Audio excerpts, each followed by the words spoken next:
Արձագանքելով Տիկին Կարապետյանի խոսացածին այդ զրոյական կետի հետ կապված նախ ինքը Նիկոլ Փաշինյանը չի ժխտել դա, բայց ես այստեղ չեմ ուզում ֆիքսվենք բառի վրա, հիմա զրոյական կետ կլինի, սեփական կետ կլինի, ինչ կետ ուզում ալնի։ Մի բան մնում է փաստ, որ ձեր իշխանության ժամանակ մենք ունեցել ենք այս ամբողջ ողբերգությունը, դավաճանությունը, հազարավոր զոհերը, կորսված այդքան տարածքները, այդքան կյանքեր, ճակատագրեր հասկանում եք, սա փաստ է։ Սա փաստ է։ Դուք եկել եք եւ տապալել եք այն գործընթացը իր հաջողություններով, անհաջողություններով հանդերձ։ Ոչ մեկ այստեղ չի ասում ամեն ինչ կատարյալ էր, բայց կար մերներ ու կարող է շարունակվել նույնձև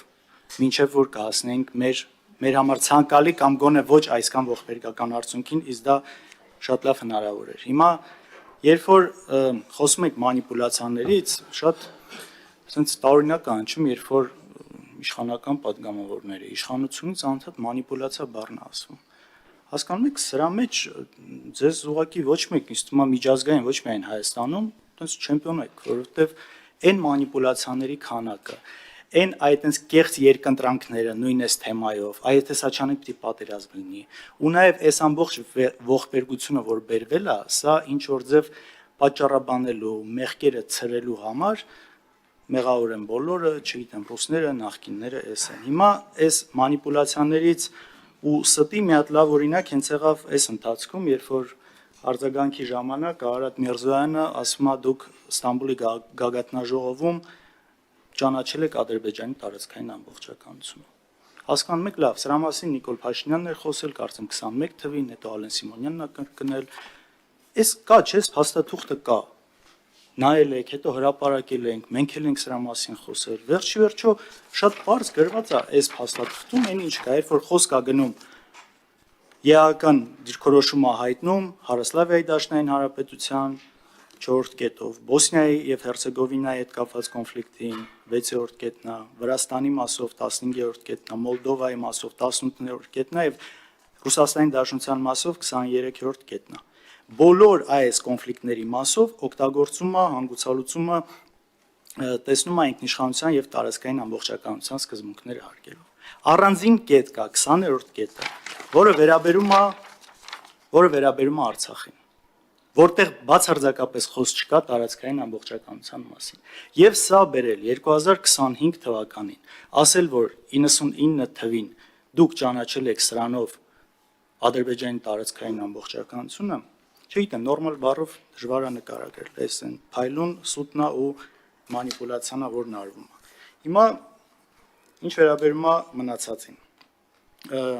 Տեսեք, ես ուզում եմ այստեղ նորից հստակ լինի բոլորի համար, մեր հանրության համար։ Մենք այս խնդիրների մասին խոսելով, այս խաղաղության պայմանագիր կոչվածի հետ մտահոգություններ հայտնելով կողմ չենք պատերազմին։ Խնդրում եմ մի մանիպուլացրեք մեր հասարակությանը եւ մի փորձեք դատանել այնտեղ։ Մենք շատ པարզ բան ենք ասում ենք, որ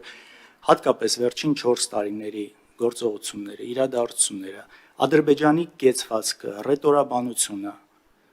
չեն ներշնչում շատ հույս, որ իրանք իրական են ու անկեղծ են իրենց նպատակներում։ Սա շատ པարզ է։ Հակառակ դրան մենք տեսնում ենք Հայաստանի Հանրապետության իշխանությունների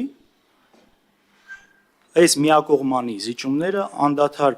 համաձայնել է իրենց պահանջներին առանց մեր ազգային շահերը առաջ տանելու։ Մենք գտնում ենք, որ մեր ազգային շահերից խոսելով, ու խոսքը այստեղ խնդրում եմ չի գնում մեծ հայքի Տիգրան Մեծի մասին, չընկնենք այդտեղ։ Չէ, այսօր մեր արժև ծառացած այն խնդիրները ու նաև աշխարհի համար հասկանալի։ Օրինակ, Արցախահայությունը պետք է իրավունք ունենա վերադառնալ։ Միանշանակ պետք է։ Սա միայն մենք չենք ասում։ Ինչի մենք սրանից չենք խոսում։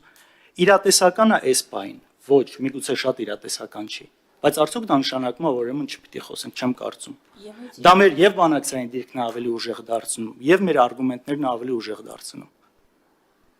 Մնացած մասով, նույն գերիների մասով ասում եք մենք խոսում ենք։ Ես անկեղծ վերջին երևի 1 ամիսն է, որ լսել եմ արտաքին գործերի նախարարը ինչ որտեղ դրսում դրա մասին խոսի բարձրաձայնի։ Իհարկե հասկանում եմ կա նաև դիվանագիտական ոչ չերևացող աշխատանքը, որը պետք է, բայց նաև հրապարակայինն է, որը շատ կարևոր է։ Միջխորհրդարանական պատվիրակությունների այցերի եւ բաների ժամանակ ես չեմ լսել իշխանական падգամավորների ելույթները այդ մասով։ Ինչ նախանգարում այս մասով ավելի ակտիվ լինել, բարձրաձայնել այս խնդիրների մասին։ Ինչի սա չենք անում, ումից են ինչ վախ Չէ, դա չի լուծումը, դա այն մյուս աշխատանքը պետք է արվի, բայց սա էլ է կարևոր։ Հատուկ ես նաև շեշտեցի նույն Մալթայում նախարարների ԵԱՀԿ նախարարների վեհաժողովի ժամանակ Արադ Միրզոյանը 5 րոպեանոց ելույթի հնարավորություն ուներ, որտեղ ոչ մի բառ չի հիշատակում գերիների մասով։ Ինչի եմ սա առանձնացնում եւ կարևորում, որովհետեւ ԵԱՀԿ-ն այն կառույցն է, որը Մինսկի խումբն է ստեղծել, այդ մանդատն է տվել բանակցելու։ Մինսկի խումբը, այսինքն ԵԱՀԿ-ն միշտ այցելել են նաև Ստեփանակերտ, հանդիպել տեղի ղեկավարների հետ, ներառյալ Բակո Սահակյանին, Արկադի Ղուկասյանին, այսինքն իրանք terroristների հետ էին հանդիպում, ռազմական հանցագործների հետ էին հանդիպում, այսինքն սա շատ ուղիղ եւ հենց այն կարևոր տեղներ, որտեղ պետք է այս ամեն ինչից խոսալ եւ բարձրացնել։ Հիմա այս ամբողջ հարցերը որ չեն լինում, ինչպես ամփոփեք արդեն։ Հիմա այս ամբողջ հարցերը որ չեն լինում, այն մտավախությունները, որոնք բարձրաձայնվում են, չեն փարատվում։ Մենք պարտավոր ենք մեր հանրությանը ներկայացնել այս ամեն ինչը։ Ու խնդրում եմ նորից ու պահանջում եմ չմանիպուլացնել սա, տանելով այս քննարկումը, որ իրանք պատերազմ են ուզում։ Սա սուտ է, սա իրականությանը չի համապատասխանում։